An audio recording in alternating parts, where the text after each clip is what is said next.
Hello and welcome to Gadget Mad. I've been using the LG Nexus 5X as my daily driver for the past few months. Even though it was released in 2015, does it still have a place in today's market, and should you consider buying one as your next phone? First of all, let's focus on the battery life. If you're going to buy a used phone, the battery life won't last as long as a brand new one. Nonetheless, I can get a day of battery from a full charge, which is pretty decent for a used phone. The screen on this device sadly isn't AMOLED, but it does produce bright, vibrant colors for an LCD display.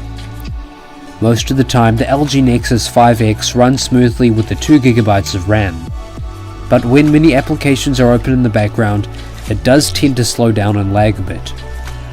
The camera on this phone is impressive for something in this price range.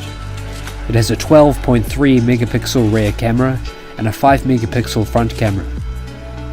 The rear camera produces crisp, clear images, and with an aperture of f2.0, you can get a beautiful blurry background.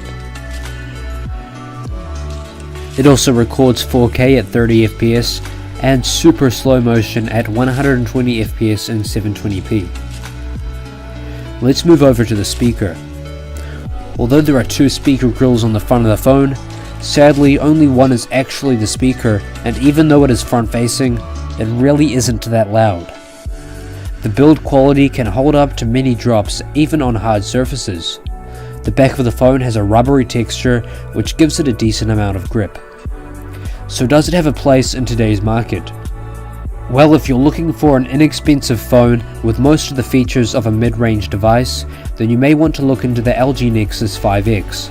Although it does have a few flaws, it really is a great deal for the price. It'll never compare to a Galaxy S9, but it definitely does have a place for those on a budget. Thanks for watching this week's video. If you found it interesting, then please subscribe, and I'll catch you in the next video.